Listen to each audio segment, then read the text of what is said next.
ಶ್ರೀಗುರುಭ್ಯೋ ನಮಃ ಪರಮಗುರುಭ್ಯೋ ನಮಃ ಶ್ರೀಮದಾನಂದತೀರ್ಥ ಭಗವತ್ಪಾದಾಚಾರ್ಯಗುರುಭ್ಯೋ ನಮಃ. ಹರಿ ಓಂ. ಕಲ್ಯಾಣಾದ್ಭುತಗಾತ್ರಾಯ ಕಾಮಿತಾರ್ಥಪ್ರದಾಯನೆ ಶ್ರೀಮದ್ವೆಂಕಟನಾಥಾಯ ಶ್ರೀನಿವಾಸಾಯ ತೇ ನಮಃ.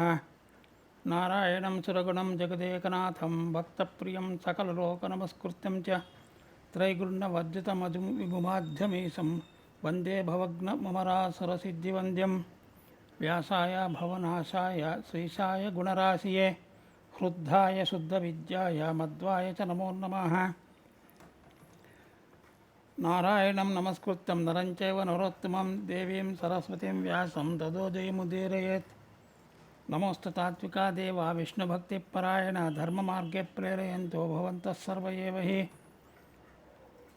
ನಮಸ್ತೆ ಪ್ರಾಣೇಶ ಪ್ರಣತವಿಭಾವಾವನಿಮಗಃ ನಮಃ ಸ್ವಾಮಿ ರಾಮಪ್ರೀತಾಂ ಹನುಮಾನ್ ಗುರುಗುಣಃ. ನಮಸ್ತುಭ್ಯಂ ಭೀಮಪ್ರವರ್ತ ಭಗವಾನ್ ನಮಃ ಶ್ರೀಮನ್ಮಧ್ವಪ್ರದ್ಯುಷಸದೃಶಂ ನೋ ಜಯ ಜಯಾಃ. ಆನಂದತೀರ್ಥೋಪದಿಷ್ಟೋ ನಿಧಿರ್ನಾರಾಯಣಾಕ್ವಯಾಃ ಪ್ರದರ್ಶಿತೋ ಯೇನಹಂ ಸಮ್ಯಾಕ್ ಜಯತೀರ್ಥಂ ತಮಾಶ್ರಯೇ. ತಪೋವಿದ್ಯಾವಿರಕ್ತಾದಿ ಸದ್ಗುಣೌಘಾಕರಾನ್ಹಂ ವಾದಿರಾಜಗುರುವಂದ್ಯಂ ಹೈಗ್ರೀಪದಾಶ್ರಯಂ. ಪೂಜ್ಯಾಯ ರಾಘವೇಂದ್ರಾಯ ಸತ್ಯಧರ್ಮಋತಾಯ ಚ ಭಜಿತಾಂ ಕಲ್ಪವೃಕ್ಷಾಯ ನಮತಾಂ ಕಾಮಧೇನವೇ. ಸತ್ಯಾಭಿಜ್ಞಾಕರಬ್ಜೋತ್ತಾನ್ ಪಂಚಾಷಟ್ವರ್ಷಪೂಜಕಾನ್ ಸತ್ಯಪ್ರಮೋದತೀರ್ಥಾರ್ಯಾನ್ ನೌಮಿ ನ್ಯಾಯಸುಧಾರತಾನ್.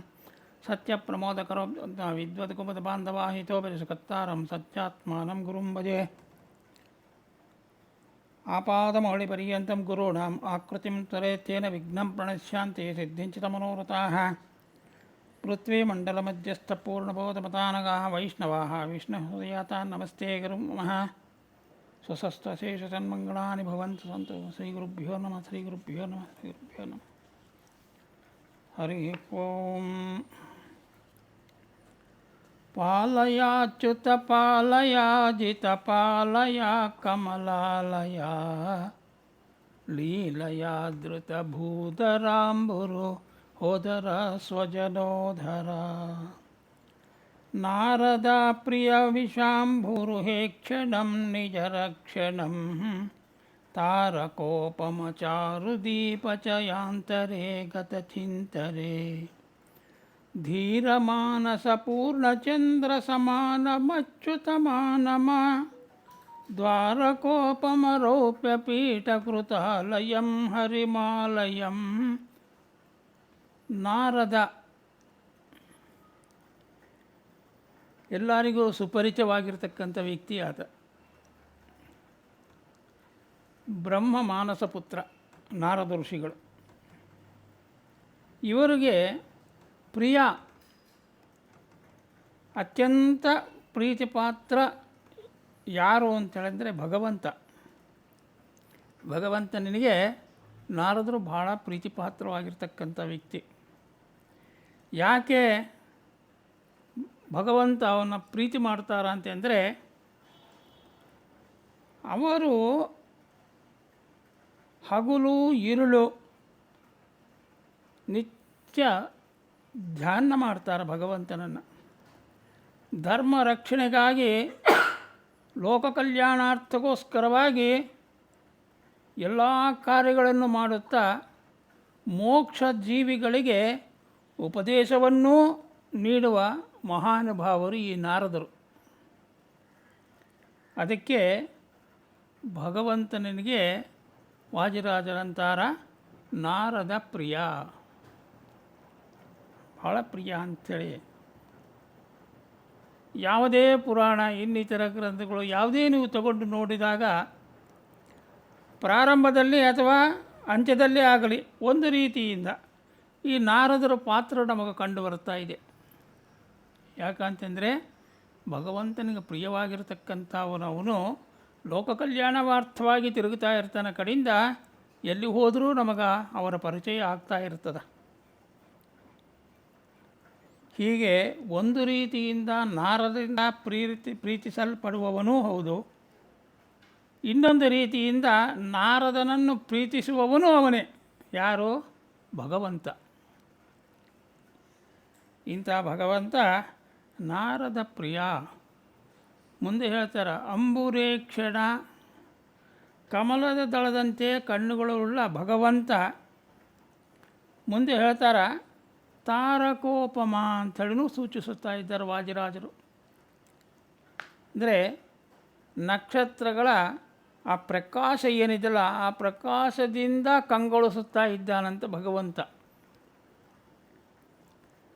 ಮತ್ತು ಚಾರುದೀಪ, ಅದ್ಭುತವಾದ ದೀಪಗಳಿಂದ, ಅದರಿಂದ ಬರತಕ್ಕಂಥ ಅದ್ಭುತವಾದ ಬೆಳಕಿನಿಂದ ಆತ ಭಗವಂತ ಪ್ರಕಾಶಮಾನವಾಗಿ ನಮಗೆ ದರ್ಶನವನ್ನು ಕೊಡ್ತಾನೆ.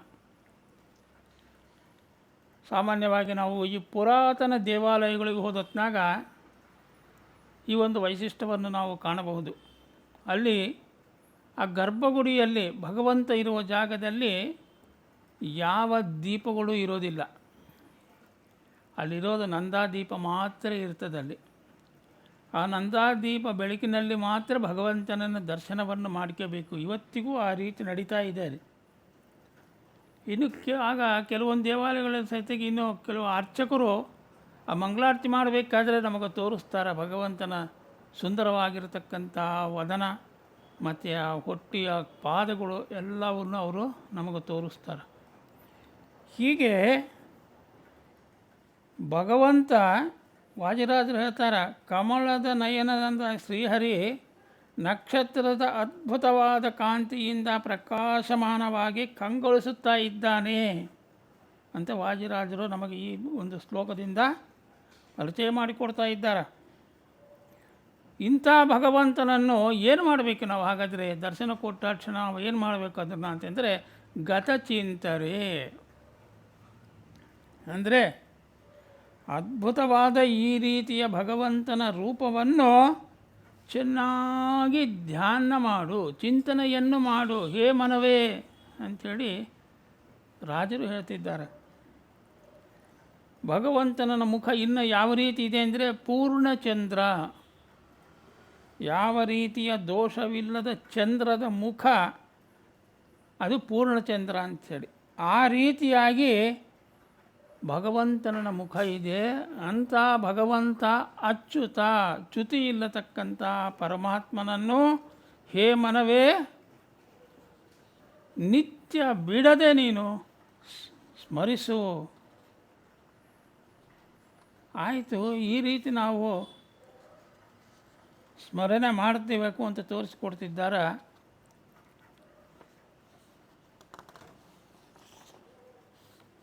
ದ್ವಾರಕೋಪಮ,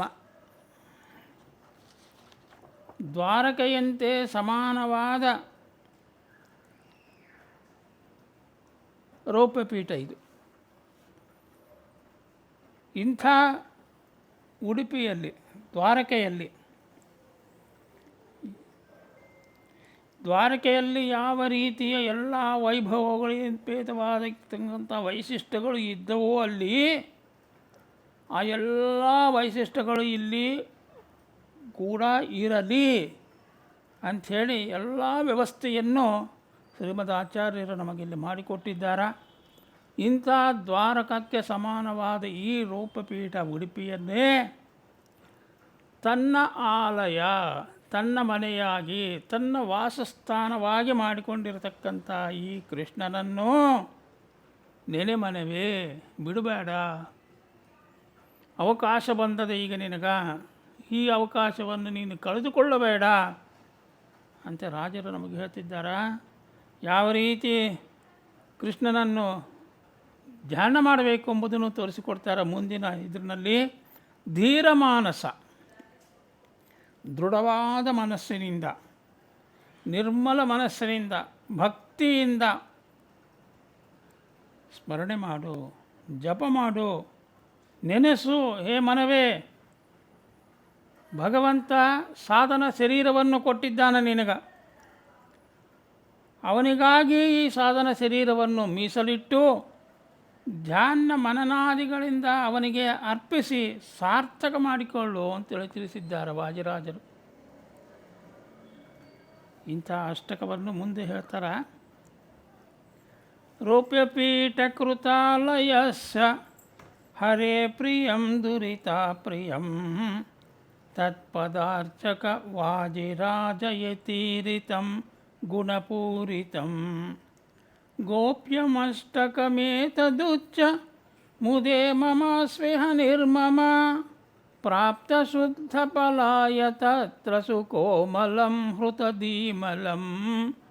ರೂಪ್ಯಪೀಠ ಎಲ್ಲ ಶ್ಲೋಕಗಳಲ್ಲೂ ಬರ್ತಾ ಇದೆ. ಇದು ರೂಪ್ಯಪೀಠ ಅಂತೇಳಂದರೆ ರಜಿತಪುರ, ಅದು ಉಡುಪಿ. ಇಲ್ಲಿ ಪೀಠ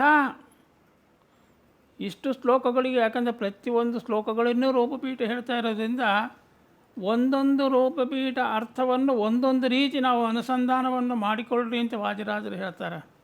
ಯಾವ ರೀತಿ ಅನುಸಂಧಾನ ಮಾಡ್ಕೊಂತ ಬರಬೇಕು ಅಂತೇಳಂದರೆ, ಒಂದು ರೀತಿಯಲ್ಲಿ ರೂಪಪೀಠ ಅಂದರೆ ಉಡುಪಿ, ಇನ್ನೊಂದು ರೀತಿಯಲ್ಲಿ ಪೀಠ ಅಂತೇಳಿ ಅಂದರೆ ಆಶ್ರಯ. ಪೀಠ ಅಂದರೆ ಮಣಿ ಅಂತಲೂ ಬರ್ತದೆ, ಆಶ್ರಯ, ಭಗವಂತನಿಗೆ ಆಶ್ರಯ. ಅದು ಅಂದರೆ ಶುದ್ಧವಾದ ಕಲ್ಮಷರಹಿತವಾದ ಹೃದಯದಿಂದ ಮನಸ್ಸಿನಿಂದ ಭಗವಂತನ ಆಶ್ರಯನ್ನು ಪಡೆ. ಹೇ ಮನಸ್ಸೇ, ಯಾಕಂದ್ರೆ ಪ್ರತಿಯೊಂದು ಜೀವರಾಶಿಗಳಲ್ಲಿಯೂ ತಾನು ಆಶ್ರಯ ಪಡಿತಾನೆ ಭಗವಂತ, ಅಂದರೆ ಅಲ್ಲಿ ಇರ್ತಾನೆ. ಹಾಗೂ ಎಲ್ಲರಿಗೂ ಆತ ಆಶ್ರಯವನ್ನು ಕಲ್ಪಿಸಿಕೊಡುತ್ತಾನೆ. ಅದಕ್ಕಾಗಿ ಪೀಠ ಅಂಥೇಳಿ ಒಂದು ಅರ್ಥದಿಂದ ನಾವು ತಗೋಬೋದು. ಅದಕ್ಕೆ ಈಗ ಜ್ಞಾನಿಗಳು ಅಂತಾರೆ, ಭಗವಂತನಲ್ಲಿ ನಾವು ಬೇಡಬೇಕಾದರೆ ತುಚ್ಛವಾದ ಕಾಮ್ಯಗಳನ್ನು ನಾವು ಆತನ ಮುಂದೆ ಇಡಬಾರದು. ಆತಗೆ ಗೊತ್ತು ನಮಗೆ ಏನು ಕೊಡಬೇಕು ಏನು ಬಿಡಬೇಕು ಎಂಬುದನ್ನ. ಹಾಗಾಗಿ ನಿನಗೇನು ಬೇಡುವುದಿಲ್ಲ, ಹೃದಯ ಮಂಟಪದೊಳು ನೆಲಸಿರು ಹರಿಯೇ ಅಂಥೇಳಿ ಬೇಡಬೇಕಂತ.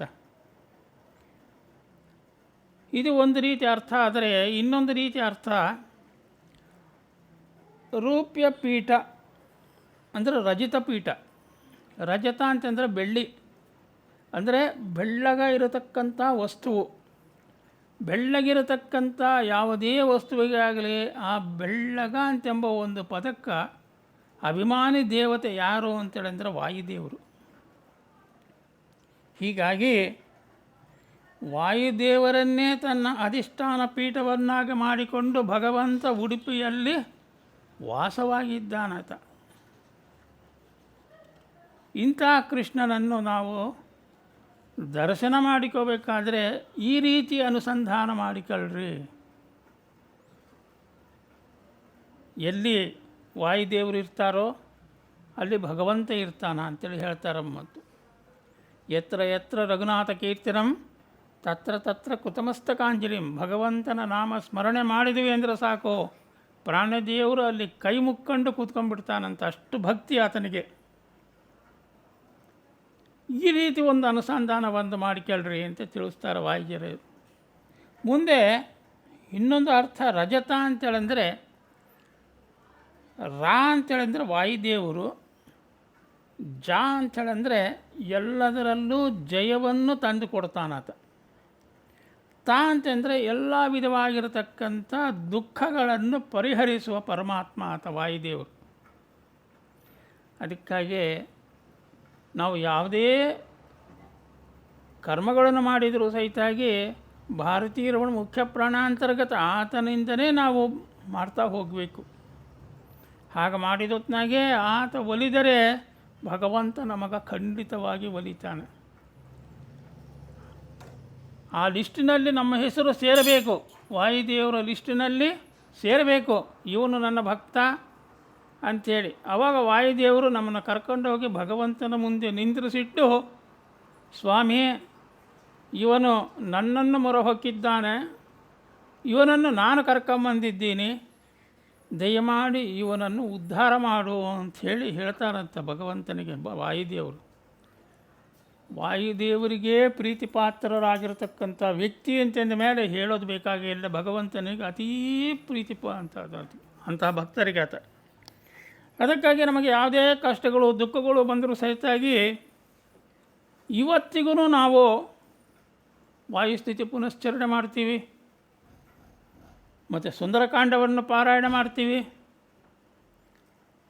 ಯಾಕೆ ಮಾಡ್ತೀವಿ ಅಂತಂದರೆ ಆತನೇ ಮುಖ್ಯ ಕಾರಣ. ಹೀಗೆ ಮಾಡೋದರಿಂದ ಬಂದ ದುರಿತಗಳನ್ನೆಲ್ಲ ಪರಿಹಾರ ಮಾಡ್ತಾರೆ ವಾಯುದೇವರು ಅಂತೇಳಿ. ಅದಕ್ಕಾಗಿ ರೌಪ್ಯಪೀಠ ಕೃತಾಲಯ, ಇಂಥ ರೌಪ್ಯಪೀಠ, ಇಂಥ ವಾಯುದೇವರು ಇರತಕ್ಕಂಥ ಉಡುಪಿ, ಅಲ್ಲಿ ಭಗವಂತ ಬಂದು ಆ ಪೀಠವನ್ನು ಅಧಿಷ್ಠಾನವನ್ನಾಗಿ ಮಾಡಿಕೊಂಡು ಆ ಉಡುಪಿಯನ್ನು ಆಲಯ ವಾಸಸ್ಥಾನವಾಗಿ ಮಾಡಿಕೊಂಡಿದ್ದಾನಂತಾರೆ. ಈ ರೀತಿಯಾಗಿ ನಾವು ಅನುಸಂಧಾನವನ್ನು ಮಾಡ್ಕೋಬೇಕು, ಈ ರೀತಿಯಾಗಿ ತಿಳಿಯಬೇಕು.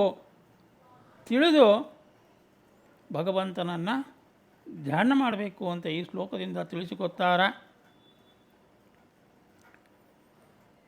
ಆದ ಕಾರಣ ಶುದ್ಧ ಮನಸ್ಸಿನಿಂದ ಹನುಮನಮ್ಮ ತಾಯಿ ತಂದೆ, ಭೀಮನಮ್ಮ ಬಂಧು ಬಳಗ, ಆನಂದ ತೀರ್ಥರೆ ನಮ್ಮ ಗತಿ ಗೋತ್ರರಯ್ಯ ಅಂಥೇಳಿ ಗಟ್ಟಿಯಾಗಿ ಆತನನ್ನು ಹಿಡಿಬೇಕು ನಾವು. ಆವಾಗಲೇ ಅಂಥವ್ರ ಪರವಾಗಿ ವಾಯುದೇವರು ಭಗವಂತನ ಎದುರಿಗೆ ನಿಂತುಕೊಂಡು, ಜ್ಞಾನಿಗಳು ಹೇಳ್ತಾರೆ ಯಾವ ರೀತಿ ಭಗವಂತನ ಮುಂದೆ ಆತ ನಿಂತಿರ್ತಾರ ಅಂಥೇಳಿ. ವಾಯುದೇವರು ಎಷ್ಟು ಭಕ್ತಿ ಎಂಬುದು ನಾವು ಕಲಿಬೇಕು ಅಂದರೆ ಆತನ ನೋಡಿ ನಾವು ಕಲಿಬೇಕು. ಎಷ್ಟು ಚೆನ್ನಾಗಿ ನಿಂತ್ಕೊಂಡಾರ ಅಂತಂದರೆ, ಕರವ ಮುಗಿದ ಮುಖ್ಯ ಪ್ರಾಣ ಕರವ ಮುಗಿದನೋ, ಕರವ ಮುಗಿದು ಶ್ರೀಹರಿ ಎದುರಾಗಿ ದುರರಲ ಸರದು ಶರಣರ ಪೊರ ಎಂದು ಕರವ ಮುಗಿದ ಮುಖ್ಯ ಪ್ರಾಣ ಅಂಥೇಳಿ ಜ್ಞಾನಿಗಳು ಹೇಳ್ತಾರೆ. ಮತ್ತೊಂದು ರೀತಿಯಿಂದ ಯಾವ ರೀತಿ ಚಿಂತನೆ ಮಾಡ್ಬೋದು ಇದನ್ನು ಅಂತಂದರೆ, ರಜತ ಪೀಠಪುರ ಅಂತಂದರೆ ಉಡುಪಿ, ಅಲ್ಲಿ ಆಲಯ ಭಗವಂತನ ಆಲಯ ಅಂತಂದರೆ ಯಾವುದು? ಮೋಕ್ಷ. ಅಂದರೆ ಆ ಉಡುಪಿ ಏನಿದೆಯಲ್ಲ ಅದು ಮೋಕ್ಷಕ್ಕೆ ಸಮಾನವಾಗಿದೆ ಅಂತ ಆಚಾರ್ಯರು ನಮಗೆ ತಿಳಿಸಿಕೊಟ್ಟಿದ್ದಾರೆ. ಇಂಥ ಆಲಯ ಈ ಉಡುಪಿ ಏನಿದೆ ಆ ಲಯ ಅಂತೇಳಿ ಅಂದರೆ ನಾಶ ಇಲ್ಲದ್ದು ಅಂಥೇಳಿ. ಅಂದರೆ ಯಾವ ವಿಧವಾಗಿ ಕೂಡ ನಾಶ ಇಲ್ಲತಕ್ಕಂಥ ಈ ಕ್ಷೇತ್ರ, ಉಡುಪಿಯ ಕ್ಷೇತ್ರ ಏನಿದೆಯಲ್ಲ ಇದು ಭಗವಂತನ ಆಲಯವಾಗಿದೆ, ವಾಸಸ್ಥಾನವಾಗಿದೆ. ಇಂಥ ಮೋಕ್ಷಕ್ಕೆ ಸಮಾನವಾದ ಈ ಉಡುಪಿಯಲ್ಲಿ ಯಾರು ಅನುಸಂಧಾನಪೂರ್ವಕವಾಗಿ ಕೃಷ್ಣನ ದರ್ಶನವನ್ನು ಮಾಡುತ್ತಾರೋ ಕೃಷ್ಣ ಅಂಥವರಿಗೆ ಒಲಿದು ಮೋಕ್ಷದ ಆನಂದವನ್ನು ಕೊಡ್ತಾನೆ. ಹಾಗೆ ಇನ್ನೊಂದು ರೀತಿ ಬೆಳ್ಳಿಯ ಪೀಠ ಅಂತಂದರೆ ರಜತ ಪೀಠಕ್ಕೆ ಬೆಳ್ಳಿಯ ಪೀಠ, ಅದು ಬೆಳ್ಳನೇ ವಸ್ತುವಿಗೆ ಅಭಿಮಾನಿ ದೇವತೆ ವಾಯುದೇವರು ಅಂತ ನಾವು ಹೇಳಿದ್ದೀವಿ ಆಗಲೇ. ಅದಕ್ಕಾಗಿ ನಾವುಗಳು ಕೂಡ ಪೂಜೆಯನ್ನು ಭಗವಂತನ ಪೂಜೆ ಮಾಡ್ತೀವಿ, ದೇವಾಲಯಗಳು ದರ್ಶನ ಮಾಡ್ಕೊಂಬರ್ತೀವಿ. ಇಂಥ ಸಮಯಗಳಾಗ ನಾವು ಕೂಡ ಭಗವಂತನಿಗೆ ಒಂದು ಬೆಳ್ಳಿಯ ಪೀಠವನ್ನು ಸಮರ್ಪಣೆ ಮಾಡಿದರೆ ಭಗವಂತನಿಗೆ ಅತ್ಯಂತ ಪ್ರೀತಿ ಆಗ್ತದಂಥದ್ದು. ಆಗ ಭಗವಂತನ ದೃಷ್ಟಿ ನಮ್ಮ ಮೇಲೆ ಬೀಳ್ತದ, ಆತನ ಕರುಣೆ ನಮ್ಮಲ್ಲಿ ಆಗ್ತದ ಅಂಥೇಳಿ ಇದರಿಂದ ನಾವು ತಿಳಿಯಬೇಕು. ಹಾಗಾಗಿ ಒಳ್ಳೆ ಬೆಳ್ಳಿಯ ಪೀಠವನ್ನೇ ಆಗಲಿ ಅಥವಾ ಬಂಗಾರದ ಆಭರಣಗಳನ್ನು ಕೂಡ ಕೊಡ್ರಿ ಅಂತ ಹೇಳ್ತಾರೆ ಮಾತು. ಕೊಡೋದರಿಂದ ಭಗವಂತಗೆ ಪ್ರೀತಿ ಆಗ್ತದೆ. ನಮ್ಮ ಕೈಲಾದ ಮಟ್ಟಕ್ಕೆ ಭಗವಂತ ನಮಗೇನು ದಾರಿ ತೋರಿಸಿಕೊಟ್ಟಿದ್ದಾನ, ದುಡಿಮೆ ಕೊಟ್ಟಿದ್ದಾನ, ಅದರಲ್ಲಿ ನಮ್ಮ ಯೋಗ್ಯತಾನುಸಾರ ತಿಂಗಳಿಗೋ 3 ತಿಂಗಳಿಗೋ 6 ತಿಂಗಳಿಗೋ ಯಾವಾಗೇ ಆಗಲಿ ಹಣವನ್ನು ತೆಗೆದಿಟ್ಟು ಈ ರೀತಿಯಾಗಿ ಭಗವಂತನಿಗೆ ಸಮರ್ಪಣೆ ಮಾಡೋದರಿಂದ ಭಗವಂತ ಪ್ರೀತಿಯಾಗಿ ನಮ್ಮನ್ನು ಕೈ ಹಿಡಿದು ಉದ್ಧಾರ ಮಾಡ್ತಾರ ಅಂತ ತಿಳಿಸಿಕೊಡ್ತಾ, ಈ ರೀತಿಯಾಗಿ ಮಾಡೋದರಿಂದ ಭಗವಂತನಿಗೆ ಬೆಳ್ಳಿಯ ಪೀಠ ಕೊಡುವುದರಿಂದ ಮುಂದೆ ಭಗವಂತ ಪ್ರೀತಿಯಾಗಿ ನಮ್ಮ ಒಂದು ಜೀವನದಲ್ಲಿ ಉತ್ತಮವಾಗಿರತಕ್ಕಂಥ ಪೀಠವನ್ನು ಕೊಡಿಸ್ತಾನಂತ. ಅಂದರೆ ಗೌರವ ಆದರದಿಂದ ಕೂಡಿದ ಒಂದು ಸ್ಥಾನವನ್ನು ನಮಗೆ ಕೊಡಿಸ್ತಾನೆ ಜೀವನದಲ್ಲಿ ಅಂಥೇಳಿ. ಹೀಗೆ ಮಾಡಿದರೆ ಇಂಥ ಕೆಲಸಗಳು ಮಾಡೋದರಿಂದ ಏನಾಗ್ತದೆ ಅಂತಂದರೆ ಹರೇ ಪ್ರಿಯಂ, ಹರಿಗೆ ಪ್ರೀತಿಪಾತ್ರವಾಗಿರತಕ್ಕಂಥ ಕರ್ಮಗಳನ್ನು ಮಾಡುವುದು, ಪ್ರೀತಿಪಾತ್ರವಾಗಿರತಕ್ಕಂಥ ಆ ಪ್ರವಚನವನ್ನು ಕೇಳುವುದರೇ ಆಗಲಿ, ಧ್ಯಾನ ಮಾಡುವುದರೇ ಆಗಲಿ ಮಾಡೋದರಿಂದ ಆತ ಭಕ್ತರ ಪ್ರಿಯ ಶ್ರೀನಿವಾಸ ಭಗವಂತ ಆತ. ಯಾರು ಸತ್ಕರ್ಮಗಳನ್ನು ಗುರು ಹಿರಿಯ ಆಜ್ಞಾನುಸಾರ ಶಾಸ್ತ್ರೋಕ್ತ ರೀತಿಯಿಂದ ನಹಂ ಕರ್ತ ಹರಿಹಿ ಕರ್ತ ಅಂಥೇಳಿಂದು ಯಾರು ಮಾಡ್ತಾರೋ ಅಂಥ ಕರ್ಮಗಳು ಭಗವಂತನಿಗೆ ಅತೀ ಪ್ರೀತಿ ಆಗ್ತದಂಥವಾಗ. ಅದಕ್ಕಾಗೆ ಹರೇ ಪ್ರಿಯ ಅಂಥೇಳಿ ವಾದಿರಾಜರಂತಿದ್ದಾರೆ ಇಲ್ಲಿ. ಆದ ಕಾರಣ ಯಾಕೆ ಭಗವಂತ ವಾಯುದೇವರನ್ನು ಅಷ್ಟು ಪ್ರೀತಿ ಮಾಡ್ತಾನ? ಬೇರೆ ಯಾವ ದೇವತೆಗಳನ್ನು ಆತ ಪ್ರೀತಿ ಮಾಡೋದಿಲ್ಲಲ್ಲ. ವಾಯುದೇವರನ್ನು ಮಾಡಿದಷ್ಟು ಪ್ರೀತಿ ಬೇರೆ ಯಾರನ್ನೂ ಆತ ಮಾಡೋದಿಲ್ಲಲ್ಲ. ಯಾಕೆ ಮಾಡ್ತಾನೆ ಆ ರೀತಿ ಅಂತ ಒಂದು ಪ್ರಶ್ನೆ ನಮ್ಮಲ್ಲಿ ಬರ್ಬೋದು. ಅದಕ್ಕೆ ಗುರು ಸಾರ್ವಭೌಮರು ರಾಯರು ಉತ್ತರವನ್ನು ಕೊಟ್ಟಿದ್ದಾರೆ ನಮಗೆ, ಯಾಕೆ ಮಾಡ್ತಾರ ಅಂತೆಂಬುದು. ಪ್ರಾತಃ ಸಂಕಲ್ಪ ಗದ್ಯದಲ್ಲಿ ಹೇಳ್ತಾರೆ ಅವರು, ಲೌಕಿಕ ವೈದಿಕ ಭೇದ ಭಿನ್ನ ವರ್ಣಾತ್ಮಕ ಧ್ವನ್ಮಾತ್ಮಕ ಅಶೇಷ ಶಬ್ದಾರ್ಥ ಉಗಾದಿ ಸರ್ವವೇದಾರ್ಥ ವಿಷ್ಣು ಮಂತ್ರಾರ್ಥ ಪುರುಷ ಸೂಕ್ತಾರ್ಥ ಗಾಯತ್ರ್ಯಾರ್ಥ ವಾಸುದೇವ ದ್ವಾದಶಾಕ್ಷರ ಮಂತ್ರಾಂತರ್ಗತ ಆದ್ಯ ಅಷ್ಟಾಕ್ಷರಾರ್ಥ ಶ್ರೀಮನ್ನಾರಾಯಣಾಷ್ಟಾಕ್ಷರ ಮಂತ್ರಾರ್ಥ ವಾಸುದೇವ ದ್ವಾದಶಾಕ್ಷರ ಮಂತ್ರಾಂತರ್ಗತ ಅಂತ್ಯ ಚತುರಕ್ಷಾರ್ಥ ವ್ಯಾಕೃತ್ಯರ್ಥ ಮಾತೃಕಾ ಮಂತ್ರಾರ್ಥ ಪ್ರಣವೋಪಾಸಕಾನಾಂ ಅಂಥೇಳಿ ಪ್ರಾತಃ ಸಂಕಲ್ಪದಲ್ಲಿ ರಾಯರು ಇದಕ್ಕೆ ಉತ್ತರ ಕೊಡ್ತಿದ್ದಾರೆ. ಯಾಕೆ ಭಗವಂತನಿಗೆ ಆತ ಅಷ್ಟು ಪ್ರೀತಿಪಾತ್ರನಾಗಿದ್ದಾನೆ ಅಂಥೇಳಿ. ಲೌಕಿಕ ವೈದಿಕ ಭೇದಗಳಿಂದ ಬಹುಪ್ರಕಾರವಾಗಿರುವ ಸಮಸ್ತ ವರ್ಣಗಳಿಂದಲೂ ಧ್ವನಿ ರೂಪದ ಸರ್ವ ಶಬ್ದಗಳಿಂದಲೂ ಹೇಳಲ್ಪಡುವ ಎಲ್ಲ ಅರ್ಥಗಳನ್ನು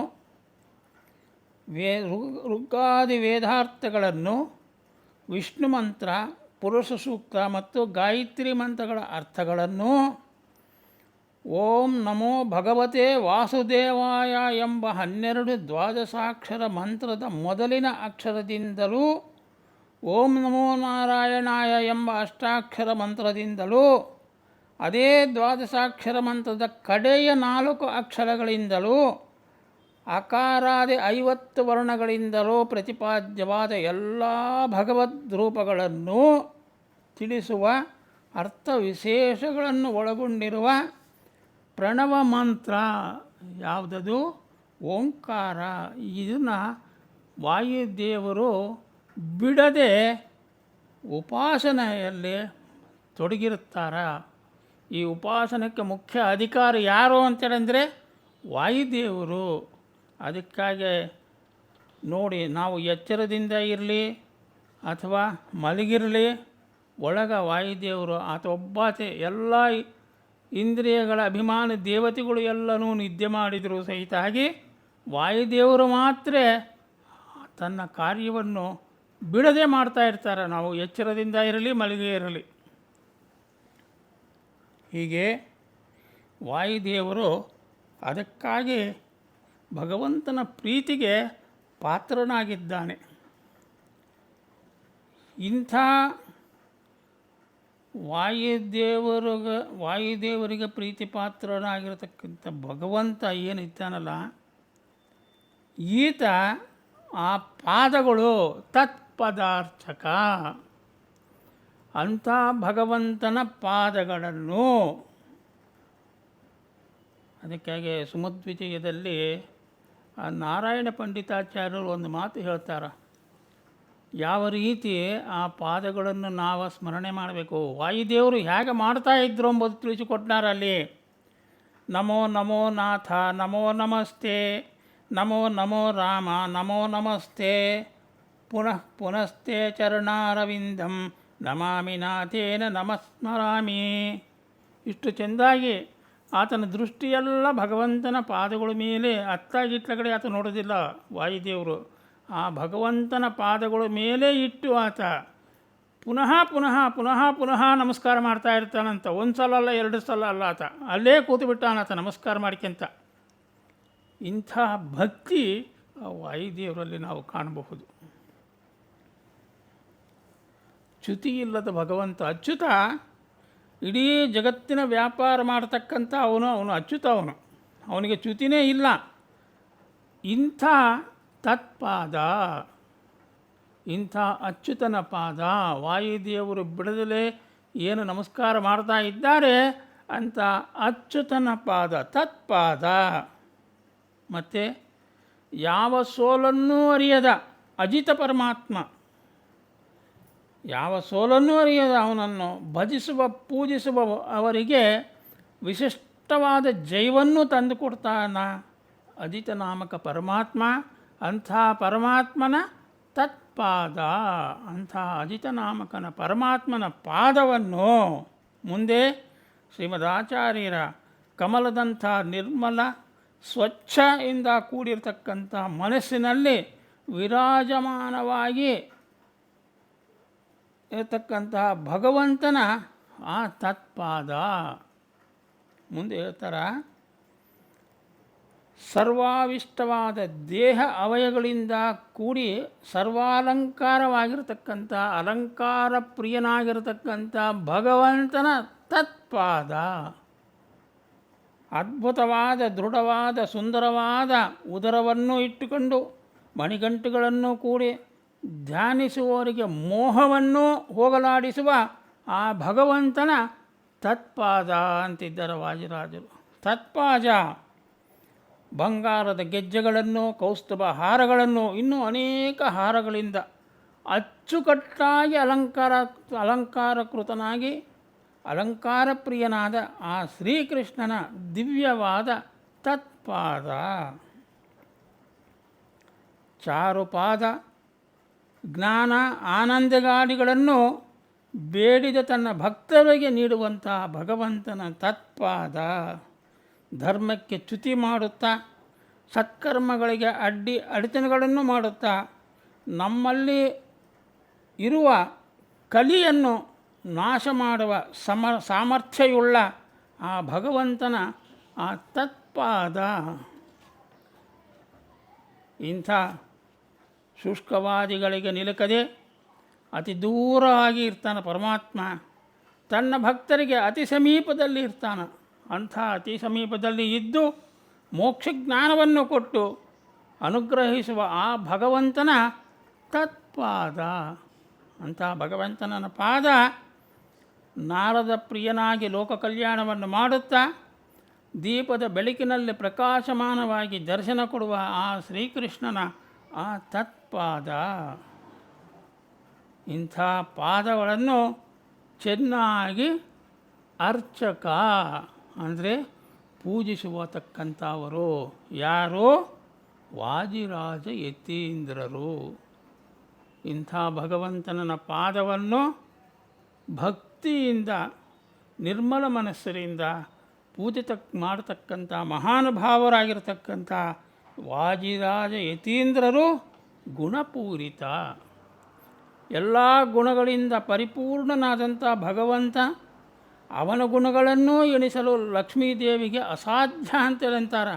ಅಂಥ ಭಗವಂತನ ಗುಣಗಳನ್ನು ಚೆನ್ನಾಗಿ ತಿಳಿದು ಆತ ಅರ್ಚಿಸುವ ಪೂಜಿಸುವತಕ್ಕಂಥ ವಾದಿರಾಜರು ಪ್ರತಿನಿತ್ಯ ಅರ್ಚಿಸುತ್ತಾ ಇದ್ದಾರೆ. ಇವರು ಯಾವ ರೀತಿ ಅರ್ಚನೆ ಮಾಡ್ತಾ ಇದ್ದಾರೆ, ಪೂಜೆ ಮಾಡ್ತಾ ಇದ್ದಾರೆ, ಧ್ಯಾನ ಮಾಡ್ತಾ ಇದ್ದಾರ ಅಂದರೆ ನೀನು ಈಶ ನಾನು ದಾಸ ಎಂಬ ರೀತಿಯಲ್ಲಿ ಅವರು ಪೂಜೆ ಮಾಡ್ತಾ ಇದ್ದಾರಂತೆ. ಇಂಥ ಮಹಾನುಭಾವರಾದ ವಾದಿರಾಜರಿಂದ ವಿರಚಿತ ಈ ಅಷ್ಟಕವಾಗಲಿ ಅಥವಾ ಶಾಸ್ತ್ರಗಳು ಮಧ್ವಶಾಸ್ತ್ರಗಳೇ ಆಗಲಿ ಎಲ್ಲವೂ ಕೂಡ ಇಲ್ಲಿ ಏನು ಹೇಳ್ತೀರ, ಗೋಪ್ಯ ಮಸ್ತಕ ಅಂತ ಅಂತಿದ್ದಾರೆ. ಯಾಕಂದರೆ ಇವೆಲ್ಲ ಗೋಪ್ಯವಾಗಿ ಇರಬೇಕು ಅಂತ ಹೇಳ್ತಿದ್ದಾರೆ. ಗೋಪ್ಯ ಅಂದರೆ ರಹಸ್ಯವಾಗಿ. ಯಾಕೆ ಇದನ್ನು ರಹಸ್ಯವಾಗಿ ಇಟ್ಟಿದ್ದಾರೆ ಅಂತಂದರೆ, ಇರಬೇಕು ಅಂತ ಅಂತಿದ್ದಾರೆ ಅಂದರೆ, ದೇವರ ಈ ಸರ್ವೋತ್ತಮತ್ವಾಗಿರತಕ್ಕಂಥ ಈ ಒಂದು ಜ್ಞಾನ, ಅವನ ಅನುಗ್ರಹ ಮಾಡುವ ಈ ಇಂದ್ರಿಯಗಳ ಮತ್ತು ಎಲ್ಲರಿಗೂ ಸಿಗತಕ್ಕಂಥದ್ದಲ್ಲ ಇದು. ಈ ಜ್ಞಾನ ಏನಿದೆ ಸರ್ವೋತ್ತಮ ಮತ್ತು ಭಗವಂತನ ತತ್ವಜ್ಞಾನ, ಇದು ಎಲ್ಲರಿಗೂ ಸಿಗುವಂಥದ್ದಲ್ಲ. ಇದು ಕೆಲವರಿಗೆ ಮಾತ್ರ ಮೀಸಲಾಗಿದೆ ಇದು. ಯಾಕಂದರೆ ಅವರು ಜ್ಞಾನಿಗಳವರು. ಅವರು ಚೆನ್ನಾಗಿ ತಿಳಿದು ಭಗವಂತನನ್ನು ಪೂಜೆ ಮಾಡಿ ಅರ್ಚನೆ ಮಾಡಿ ಅವನ ಒಂದು ಅನುಗ್ರಹಕ್ಕೆ ಪಾತ್ರರಾಗಿರ್ತಕ್ಕಂಥ ವ್ಯಕ್ತಿಗಳು ಇವರು. ಅವರಿಗೆ ಮಾತ್ರ ಇದನ್ನು ಅರ್ಥ ಮಾಡಿಕೊಳ್ಳಲಿಕ್ಕೆ ಸಾಮರ್ಥ್ಯ ಇದೆ. ಅಂಥವರಿಗೆ ಬಿಟ್ಟು ಉಳಿದವರಿಗೆ ಗೋಪ್ಯ. ಯಾಕೆ ಗೋಪ್ಯ ಅಂತಂದರೆ ನೋಡಿ, ಈಗ ದುಷ್ಟ ಜನರು ಆ ಒಂದು ಭಗವಂತನ ಸರ್ವೋತ್ತಮತ್ವವನ್ನು ತಿಳಿಯದಲೇ, ಆ ಜ್ಞಾನ ಶಾಸ್ತ್ರಜ್ಞಾನ ಸರಿಯಾಗಿ ಇಲ್ಲದಲೇ ಅವಹೇಳನ ಮಾಡಿ ಅನರ್ಥವನ್ನಾಗಿರ್ತಕ್ಕಂಥ ಅರ್ಥಗಳನ್ನೆಲ್ಲ ಸೃಷ್ಟಿ ಮಾಡಿ ಪ್ರಚಾರ ಮಾಡುವ ಒಂದು ಸಂಭವವೂ ಇದೆ.